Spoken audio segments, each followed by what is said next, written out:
আমি আজকে এখান থেকে টক ফল, এখানে দেখতেছেন যে লাল লাল দেখা যাচ্ছে, এগুলো হলো টক ফল। আমি আজকে এখান থেকে টক ফল নিব। এর আগে কিন্তু আমি পানি দিয়ে স্প্রে করেছি, দেখেছেন কত সুন্দর ভাবে ফলগুলা। এগুলা কিন্তু পাতাগুলা, যে পাতাগুলা দেখা যাচ্ছে যথেষ্ট পরিমাণ পাতা আছে, কিন্তু এখন পাতা নাই। পাতাগুলা কিন্তু আমরা মাছের সাথে খেয়েছি।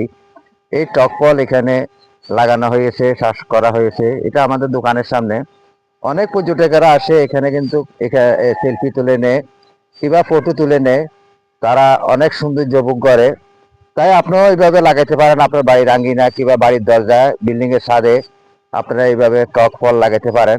এখানে যে পাপড়িগুলা দেখা যাচ্ছে, এই পাপড়িগুলা কিন্তু শুকানি যায়। এগুলা শুকিয়ে আপনার খাওয়া যায়, চা বানিয়ে খাওয়া যায়, চা তৈরি করা যায়। এইভাবে টক ফলের চাষাবাদ করা হয়েছে, দেখতেছেন যথেষ্ট পরিমাণ। এখানে শুধু এটা নয়, আরো টক টক ফল আছে।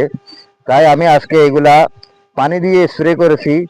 স্প্রে করার পর আরো সৌন্দর্য বাইরে গেল। এগুলা কিন্তু আজকে তুলে নিয়েছি টক খাওয়ার জন্য কিংবা খাট্টা রান্না করে খাওয়ার জন্য। খাট্টা রান্না করে খাওয়া যায়, কারণ রমজানে রোজা রাখার পরে মুখগুলা তিতা হয়ে থাকে। যেমন খাট্টা হয়, খাট্টা হইলে অনেকটাই ভালো লাগে। তো অনেকে টমাটোর খাট্টা খায়, কিন্তু আমি এগুলার খাট্টা আমার কাছে খুবই পছন্দ, ভালো লাগে।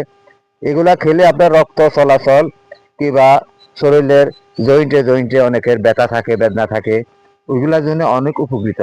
টক ফলের যে ইয়াগুলা খাট্টা রান্না করে খাইলে কিংবা টক ফলের যে পাপড়িগুলা আছে, এই পাপড়িগুলা শুকিয়ে আপনি যদি চা তৈরি করে খান, তাও আপনার জন্য অনেক ভালো হবে, অনেক শরীরের জন্য ভালো হবে। কারণ এগুলো এখন বর্তমানে বাজারজাত হচ্ছে। বাজারেও কিন্তু টক ফলের পাপড়ি শুকাইয়ে এরা পাউডার করে এগুলা কিন্তু বিক্রি করতেছে। এখন এগুলা কিন্তু বাণিজ্যিকভাবে চাষাবাদ করা হচ্ছে। আপনারা দেখতেছেন এখানে যথেষ্ট পরিমাণ টক ফল হয়েছে। এর পরবর্তীতে আরো টক ফল আছে, আমি সেটাও আপনাদেরকে দেখাবো। এই যে দেখতেছেন এগুলা কিন্তু পানি দিয়ে স্প্রে করা হয় না, দেখেন এগুলা এখনো কিন্তু ধুলে ভরে রয়েছে।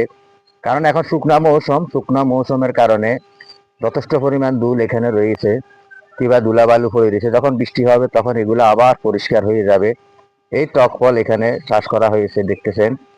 এবং কি এগুলা আমরা বেসন রাখবো, ভবিষ্যতে আবারও যখন বর্ষা হবে তখন কিন্তু এগুলা লাগিয়ে দিব। এগুলায় কোনো কীটনাশক মারা হয় না, কীটনাশক লাগে না, কারণ এখানে কোনো পোকামাকড় বসে না। আপনারা ওইভাবে লাগাইতে পারেন।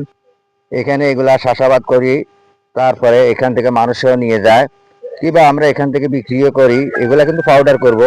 এই টক ফলগুলা কিন্তু পাউডার করে এগুলা বাজারে বিক্রি করব কিংবা নিজেরা চা তৈরি করে খাবো, নিজেদের খাওয়াও চলে। তাই আপনিও আপনার বাড়ির আঙ্গিনায়, উঠানে কিংবা পুকুর পাড়ে, বিল্ডিং এর ছাদে আপনারা এইভাবে লাগাতে পারেন টক ফল।